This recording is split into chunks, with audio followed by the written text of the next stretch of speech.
Girl, I had to re-record this shit all over again. I thought it was recording and it wasn't. Anyway, the Have and Have Not, Season 6, Episode 28, Laugh Not to Cry. That's exactly what Hannah did. Now, let's get on into the review. The Malone hitman shooting at Benny down in their parking garage. You know, they were still shooting at him. Mitch comes because, remember, he told him that he was on his way and for Benny to hold tight, but Benny was leaving because he got the call from Derek saying that Hannah had been in an altercation, intruder in her home. Well, Mitch stops the hitmen and tells them that Benny is innocent and they can talk to Benny. He verified that Benny was innocent, right? And they were a little frustrated. They saying Mama Rose not going to be pleased. He told them, well, go talk to her then. So they leave.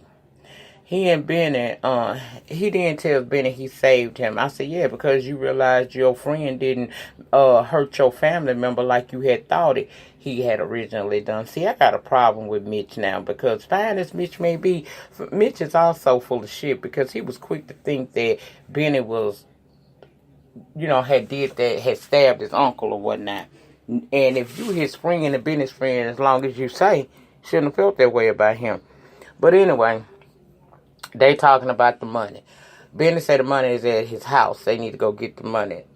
Mitch said, yeah, so we can go on and take it back to him, and hopefully they won't mess you up because you don't have the interest. So off over to Hannah's house they go. Catherine had come to see Hannah, and she telling Hannah, well, first of all, she gave Hannah a Valium to calm her down, and to my surprise, Hannah took it. Now, she did question her about, how to take it and how many milligrams and whatnot and all that, but she took it.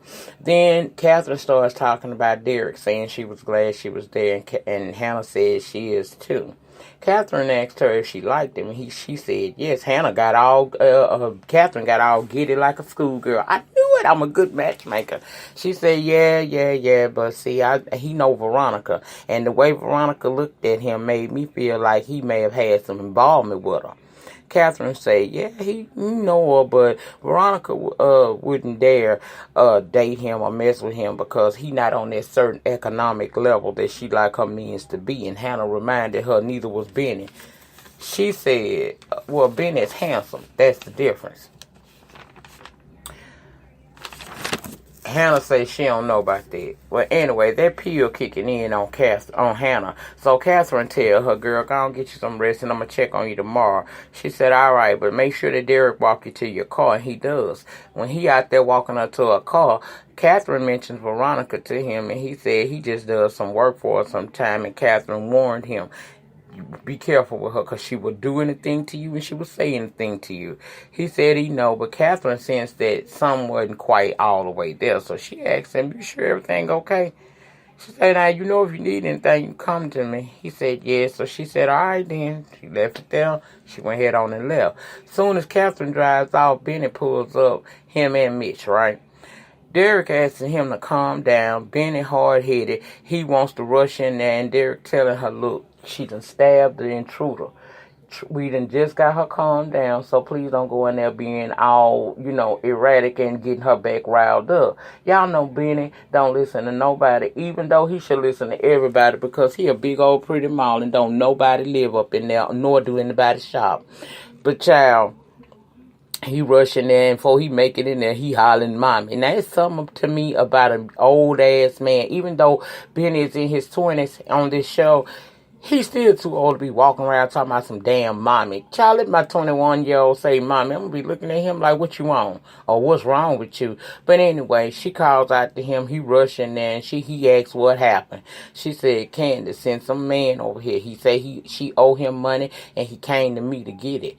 Benny outdone. Then she said, he took me all through the house and was all in the cabinets and doors and everything, trying to take whatever it is that he think we got here. And Benny knew right then. He took off to his room.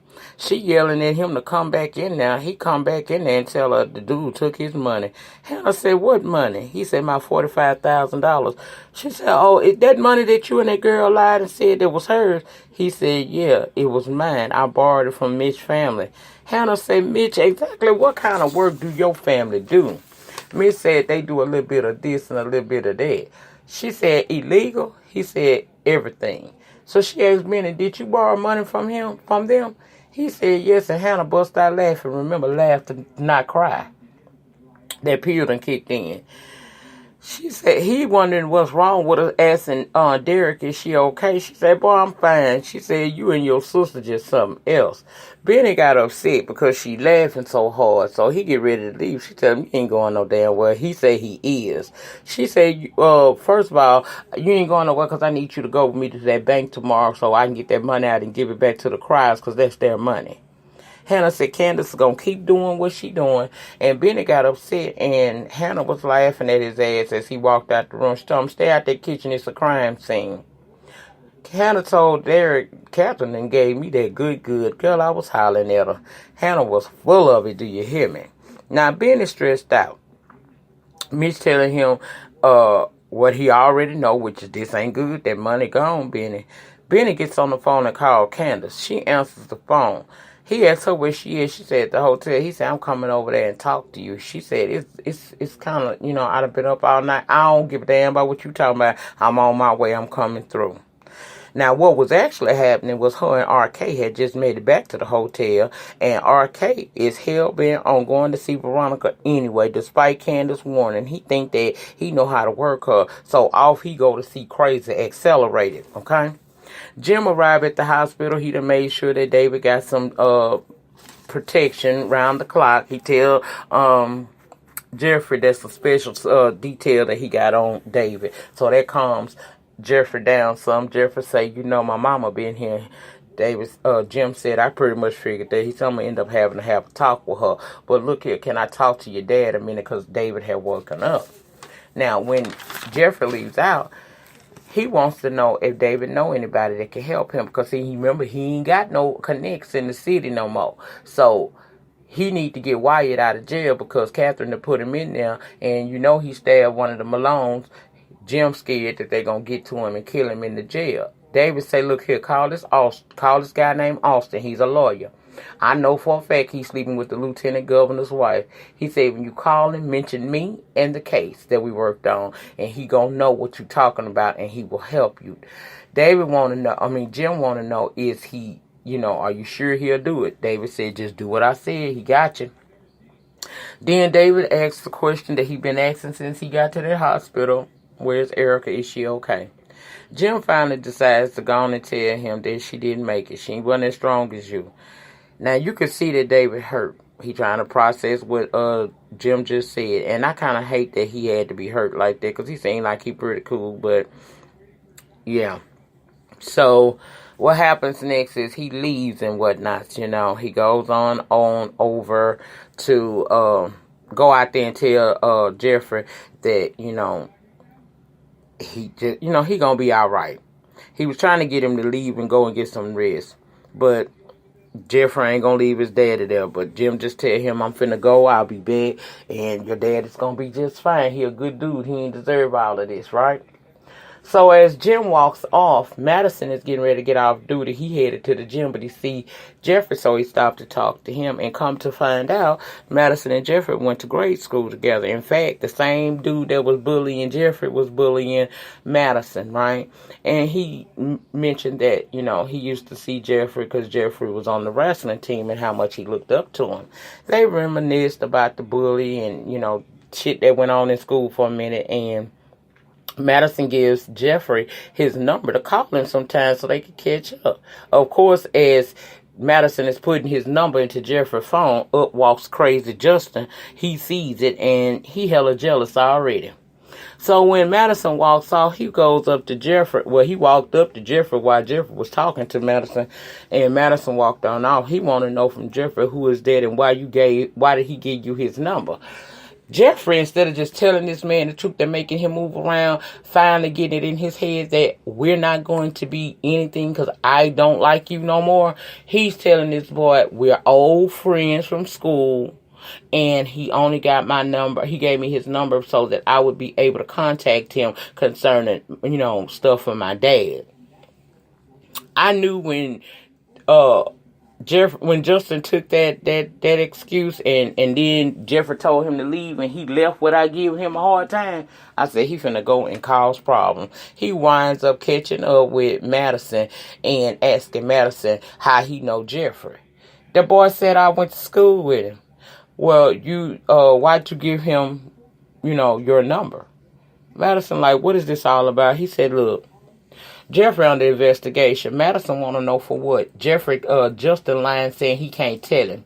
But he asked this boy to give him his number so that he can keep in contact with him because he want Madison to tell him if anyone the comings and goings of visitors for David. Because Jeffrey is under investigation. This shit don't make no sense. Basically, and then he said what the reason for all of this. Stay away from him. So I'm like, you know what? Justin is obsessed, but Jeffrey enables him each and every time. He don't just end it with this dude. Just crazy. I don't get it. Anyway, child, we over to the Artesian Hotel and Rocco talking to that hotel manager, the one that want to be Catherine's boy toy. Boy toy wants some extra money coming in there. What they making ain't enough. It ain't what Candace was bringing it in. And I don't know why he is on this obsessed moment about making more money, but he is. And Rocco is trying to tell him, man, look here. We cannot be doing all of that. We can't have all of that. Now, this is damn ridiculous. I'm sorry about that, y'all. I know y'all can hear that. Let me shut that down right now.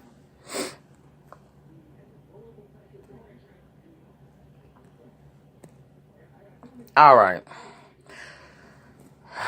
He telling him that they need to move slow and watch what they doing so that they don't get popped and that the money will eventually start coming in.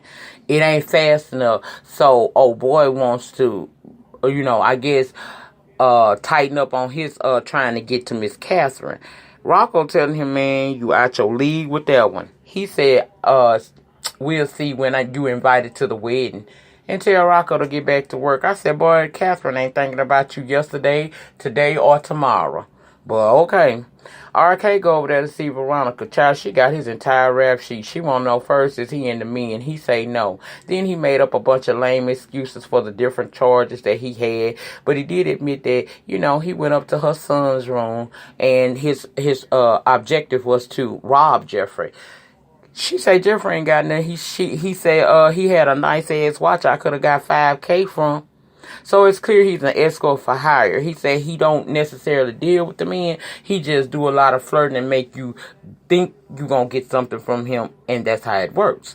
Well, I think that he gonna really be a run for Veronica. As young as he is and as inexperienced as we think that he may be give Veronica a run for her money. Because, baby, he was not shook or stirred by her bringing all his factuals to the forefront. You know what I mean?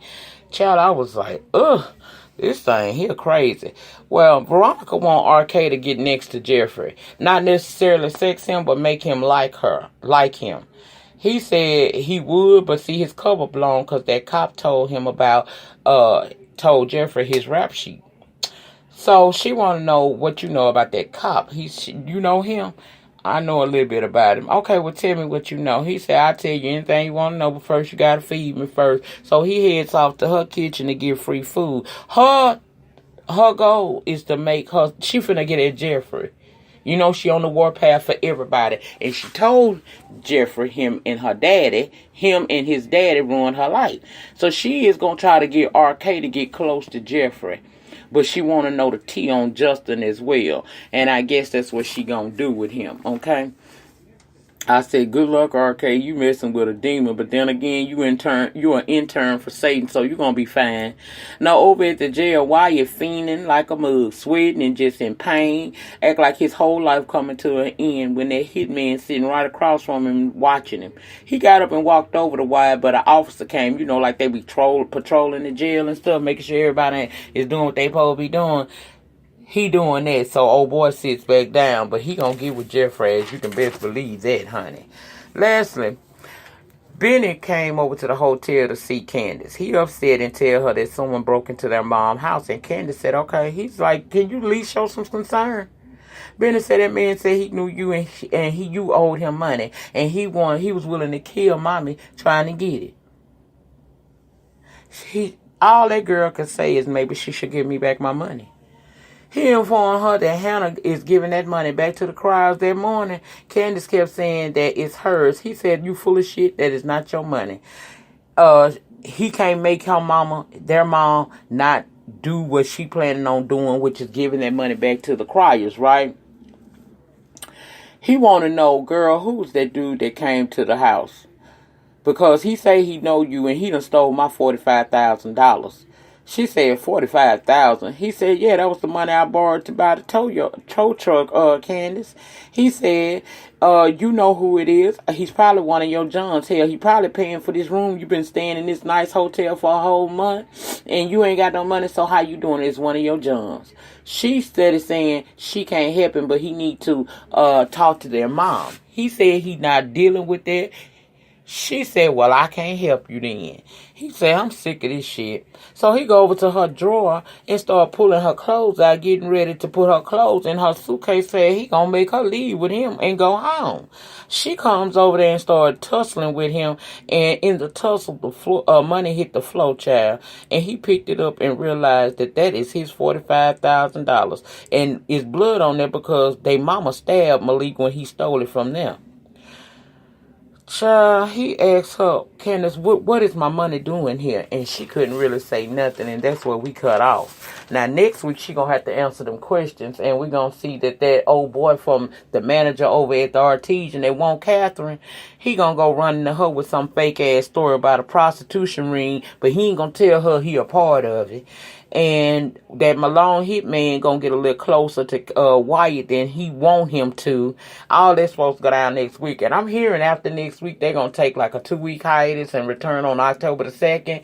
But we will see, we'll see, what's going to happen from there. But that was it. That was all on Tuesday night's episode that occurred. If I left anything out, please put it down in the panic section down below the video, and we can chop it up down there. Remember, the depth of your struggle will determine the height of your success. Please remember on your way out to like the video. Of course, as always, I like your comments. Subscribe to the channel for the free. Child, hit your notification bell once you do subscribe, and you will be able to know when I'm down here on these YouTube streets talking, and you can come over and join in the conversations, okay? I will see you guys on the next video. Peace.